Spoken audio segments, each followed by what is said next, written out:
उसके फरोगे हुस्न से झमके है सब में नूर। उसके फरोगे हुस्न से झमके है सब में नूर। शमे हरम हो या हो दिया सोमनाथ।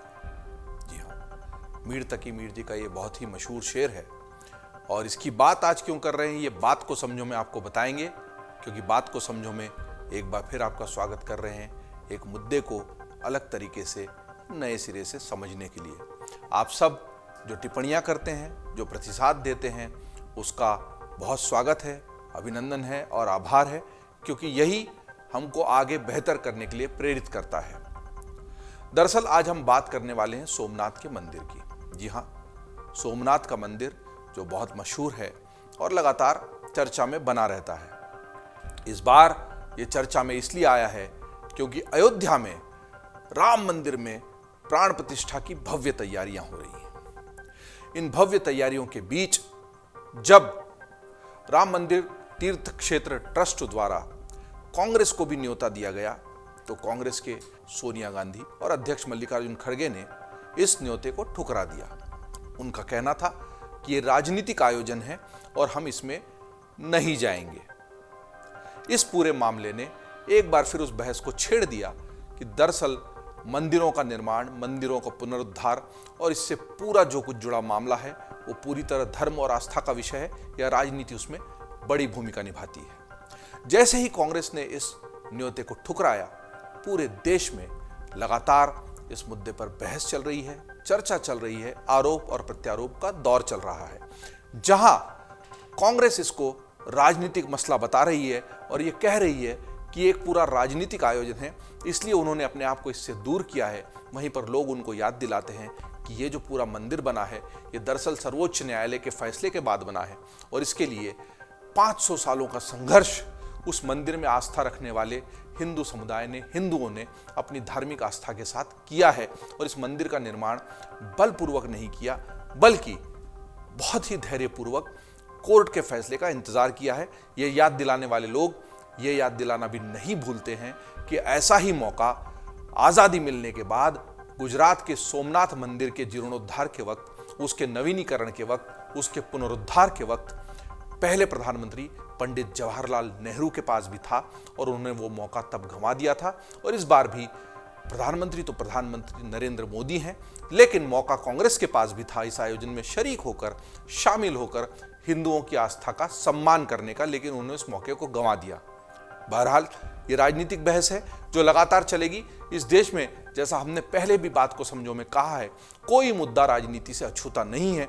वैसे एक तथ्य यह भी है कि पहले बड़े सेठ या कोई जो धार्मिक समुदाय के लोग होते थे वो और उनके साथ ही ज़्यादातर बड़े मंदिरों का निर्माण उस वक्त के राजे महाराजाओं ने किया और उसके बाद यही जिम्मेदारी कुछ सरकारों ने भी निभाई है, राज्य सरकारों ने, केंद्र सरकार ने, और इसके साथ साथ कुछ ट्रस्ट हैं जिन्होंने इस तरह से मंदिर बनाने का और उनके पुनरुद्धार का या नवनिर्माण का काम किया है। बहरहाल जब बात उठी गई है सोमनाथ के उस प्राचीन मंदिर पर कि जिस पर लगातार आक्रमण हुए, तो उसका इतिहास भी समझते हैं और आपको ये भी बताएंगे बीच में कि हमने फिर मीर तकी मीर के इस शेर को शुरुआत में क्यों पढ़ा। सोमनाथ का मंदिर दरअसल गुजरात के सौराष्ट्र क्षेत्र में स्थित है और यह बहुत ही प्राचीन और ऐतिहासिक शिव मंदिर है। इसे भारत के 12 पवित्र ज्योतिर्लिंगों में भी सर्वप्रथम ज्योतिर्लिंग के रूप में जाना जाता है। तो जो लोग शिव भक्त हैं और अटूट आस्था भगवान शिव में रखते हैं, वो सभी 12 ज्योतिर्लिंगों को बहुत ज़्यादा मानते हैं और उनमें सोमनाथ को सबसे पहला ज्योतिर्लिंग माना गया है। इसका महत्व, लोगों की इसमें जो अगाध श्रद्धा है और आस्था है, वो इसी से स्पष्ट हो जाती है। दरअसल सोमनाथ ट्रस्ट की आधिकारिक वेबसाइट जो है, उस पर मौजूद जानकारी के अनुसार यह मंदिर कपिला, हिरण और सरस्वती नदियों के संगम पर स्थित है और सोमनाथ मंदिर का समय 649 साल ईसा पूर्व से पता लगाया जा सकता है। लेकिन ये माना जाता है कि ये केवल एक ऐतिहासिक दस्तावेज के आधार पर है। दरअसल यह मंदिर उससे भी कई वर्षों पुराना है। कहा जाता है कि सोमराज जो चंद्र देवता हैं, उन्होंने ही सबसे पहले सोमनाथ में सोने से बना एक मंदिर बनवाया था। इसका पुनर्निर्माण रावण ने चांदी से और कृष्ण भगवान ने लकड़ी से और उसके बाद भीमदेव ने पत्थर से किया था। तो देखिए, त्रेता में भी, द्वापर में भी रावण जो पूरी रामायण है वो त्रेता युग की है और उसका समय 5000 से 7000 साल पहले का माना जाता है ईसा से पूर्व। तो 5000 से 7000 साल पूर्व ऐसा माना जाता है कि जब अगर रावण का उसमें उल्लेख आ जाता है और उनके दौरान, क्योंकि रावण भी परम शिव भक्त थे, तो उस दौरान अगर निर्माण हुआ था तो त्रेता युग की बात आ गई। कृष्ण अगर उसमें शामिल हुए हैं, लकड़ी से उन्होंने अगर उसमें बनवाया है, तो फिर द्वापर युग में भी इसका उल्लेख हमको मिल जाता है। इस तरह के से इसलिए इस मंदिर के प्रति लोगों की बहुत अगाध श्रद्धा है। लेकिन बाद में कालांतर में मंदिर ने अपने आकर्षण और समृद्धि की वजह से ही कई आक्रांताओं के हमले भी झेले, क्योंकि सोने से बनवाया गया, उसका तरह तरह से श्रृंगार किया गया। हिंदू आस्था के सर्वोच्च प्रतीक के रूप में उसको जब स्थापित किया गया तो उसने हमले झेले। वैसा ही हमला जैसा मीर बाकी ने अयोध्या में जाकर राम जन्मभूमि पर किया था, और उसके प्राण प्रतिष्ठा की वजह से ही ये सारे मुद्दे फिर से फिजाओं में तैर रहे हैं।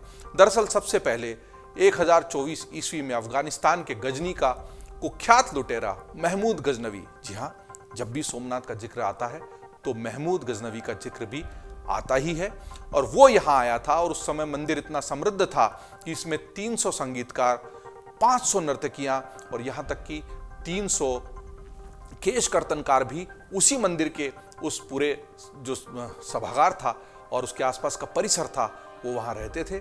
और महमूद ने 2 दिन की लड़ाई के बाद शहर और मंदिर पर कब्जा कर लिया था। कहा जाता है कि इस लड़ाई में 70,000 रक्षकों ने अपनी जीवन की आहुति दे दी थी। तो अफगानिस्तान के गजनी जगह का नाम था और वहां से आया था, इसलिए महमूद गजनवी वो कहलाया। और उसके लगातार आक्रमण, क्योंकि उनकी निगाहों में इस मंदिर का वैभव, इसकी समृद्धि आ गई थी, लेकिन वो जो लड़ाई चली उसमें 70,000 से ज़्यादा रक्षकों ने अपने प्राणों की आहुति दे दी, और फिर भी लेकिन वो इस मंदिर को उस वक्त बचाने में कामयाब नहीं हुए। कब्जा कर लिया महमूद गजनवी ने और उसने मंदिर से कीमती संपत्ति को लूटकर उसे नष्ट कर दिया। इस प्रकार मंदिर ने ध्वंस और पुनर्निर्माण का एक लंबा दौर झेला जो सदियों तक जारी रहा। बाद में 1297, 1394 और 1706 में भी मंदिर पर आक्रांताओं की बुरी नजर पड़ी।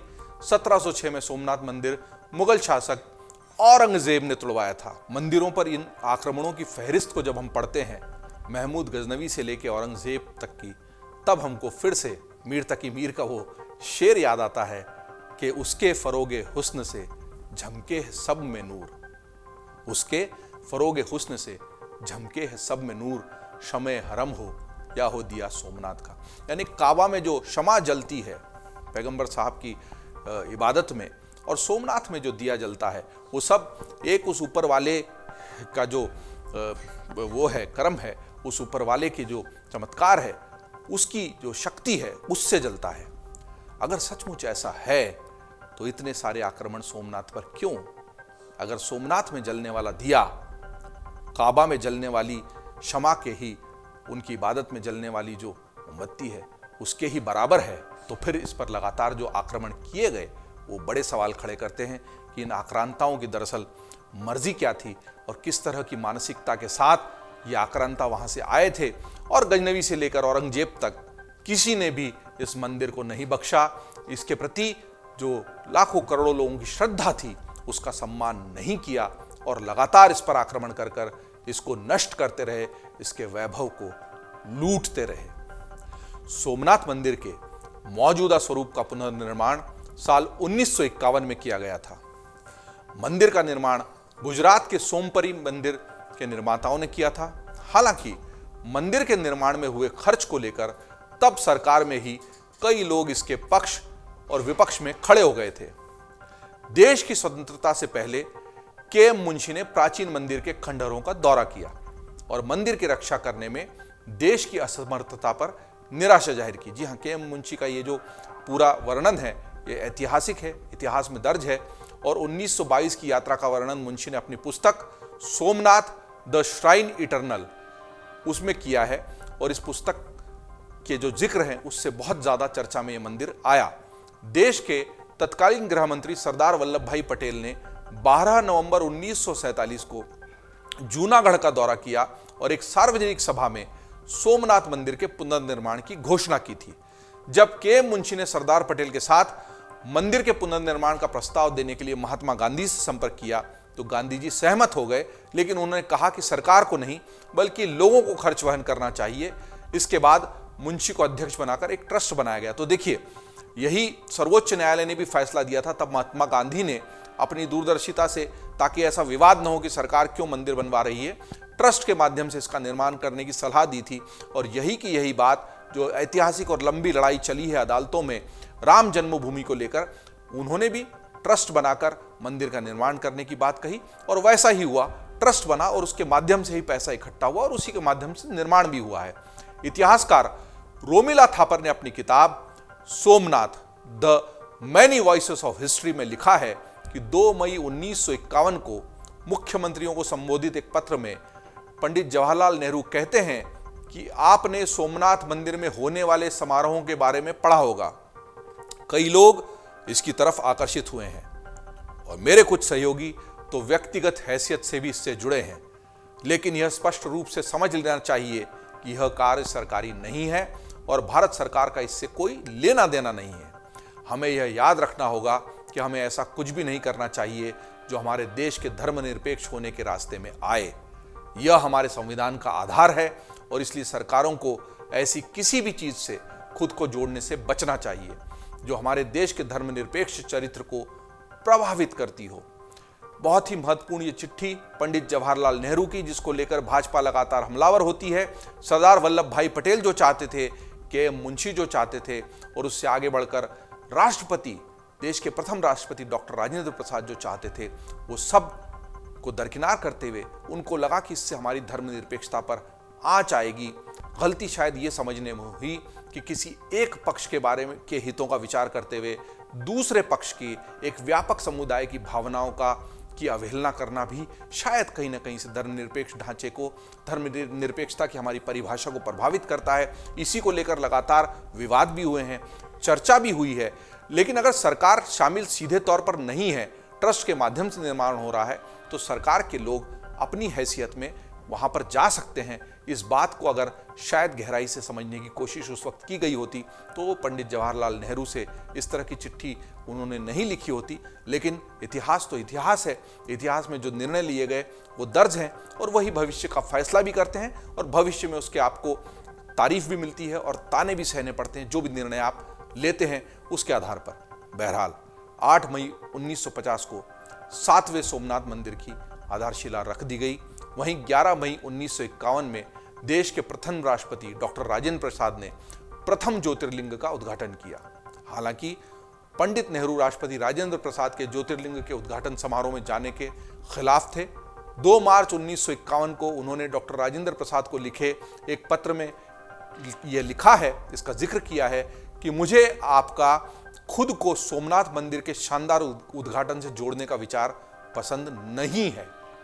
यह केवल एक मंदिर का दौरा करना नहीं है, बल्कि एक अहम समारोह में भाग लेना है जिसके दुर्भाग्य से कई निहितार्थ हैं। मुझे लगता है कि बेहतर होगा कि आप इस समारोह की अध्यक्षता न करें।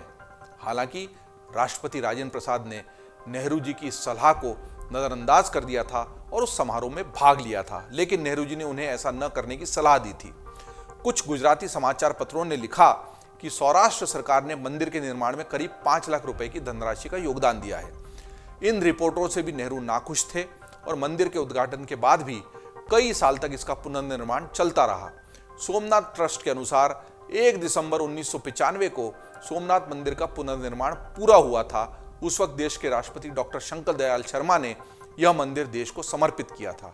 वर्तमान में ट्रस्ट के अध्यक्ष प्रधानमंत्री नरेंद्र मोदी हैं, जबकि सबसे पहले अध्यक्ष इस ट्रस्ट के जो थे वो सरदार पटेल थे। तो ऐसा ट्रस्ट जिसके पहले अध्यक्ष सरदार वल्लभ भाई पटेल थे, जिसके वर्तमान अध्यक्ष खुद प्रधानमंत्री नरेंद्र मोदी हैं, ऐसे सोमनाथ मंदिर के उस ट्रस्ट को लेकर लगातार विवाद हुए, बहस हुई। आक्रमण केवल जो तलवारों से हमले हुए हैं, घुड़सवारों से हमले हुए हैं, गजनवी के हमले हुए हैं, वो नहीं हैं। आक्रमण विचारों के भी हुए हैं, आस्थाओं पर भी हुए हैं, सहमतियों और असहमतियों पर भी हुए हैं। बड़ा सवाल यह है कि अगर धर्म हमारा एक अभिन्न हिस्सा है, हमसे जुड़ा हुआ है और कोई धार्मिक कार्य किया जाता है तो उसमें किस तरीके से राजनीति का समावेश हो और कितनी उससे दूरी बनाई जाए। अभी जो मंदिर बन रहा है अयोध्या में, उसका निर्माण तो ट्रस्ट ने किया है, लेकिन वहाँ पर प्रधानमंत्री नरेंद्र मोदी न केवल खुद उपस्थित होने वाले हैं, बल्कि बहुत सारी हस्तियों को देश की निमंत्रित किया गया है।